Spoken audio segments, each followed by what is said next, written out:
okay, we're going to work outside of our comfort zone. And the whole goal here is to get faster. A slow squeegee person is going to have a hard time finishing his work. And you're not going to produce, which means you're not going to get bonuses. So if you can work outside your comfort zone, you can go faster. So when a person first starts, they look like this. I'm exaggerating very slightly. Okay? Their squeegee speed will look like this. That's where I first started too. And that's okay. That's important to learn the technique before you move on. Okay? Eventually they start to get a little faster, and a little faster, and a little faster. How do they get faster? Just like working out, if you start bench pressing 100 pounds and you go to 105 and 110 and 115, all the way to 200, whatever you can bench. It's the same logic for this. You don't just get faster. You, number one, mentally, you catch yourself pacing yourself all the time and you say, stop pacing myself. Push a little harder. What happens when you push harder and move faster? You end up like this. Okay. What's wrong with this window? There's a gob of water right in the center of it. The gob of water is too big for this towel. Okay? That's unacceptable to wipe that amount to apply it. That's okay. If you work outside your comfort zone, back it off to this speed instead of the other speed. And now you're left with just a little mistake right here. That's acceptable to fix with a towel. When you catch yourself pacing, you work faster. I always have new people start, and I make them move extremely fast, and they do this. Wet the window, and then, okay, but the problem is you need to practice it with your wetter as well.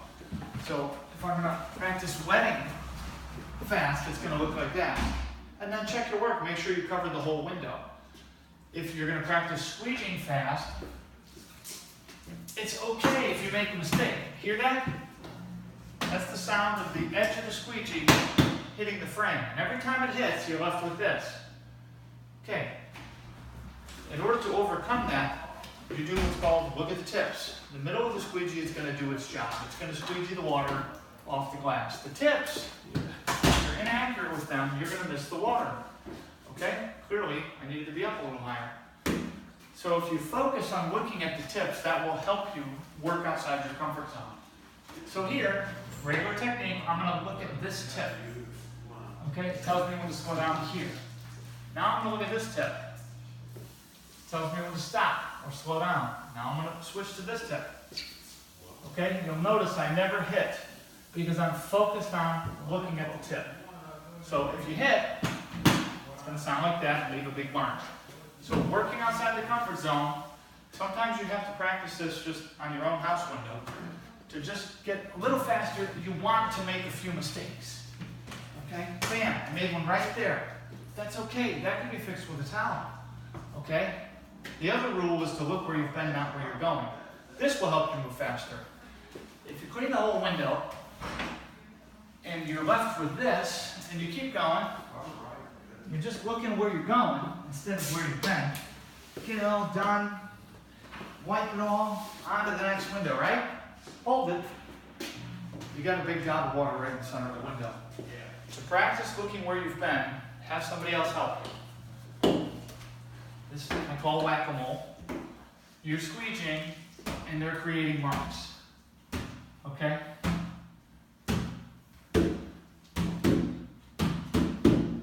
You can always look where you've been because you can squeegee like this.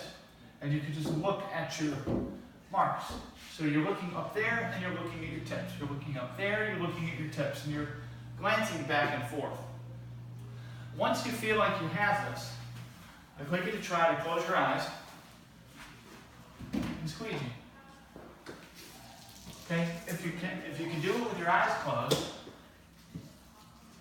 you'll notice I'm naturally slowing down when I get to the edges. Okay? If you try it with your eyes closed, you can look at your tips and you can look where you've been. Work outside your comfort zone. Realize when you're pacing yourself and try to pick up the speed. You don't want to make up speed by driving fast or by doing a bad job or not cleaning all the insides or not obeying the scope of work. You want to make up your speed through technique so that you have more time available, again, to talk to the client, to get done on time, just more time available. That comes through practice. You can't get it overnight. Your traditional training should take a few days before you can consider working on speed. First, you get the basics. That's it.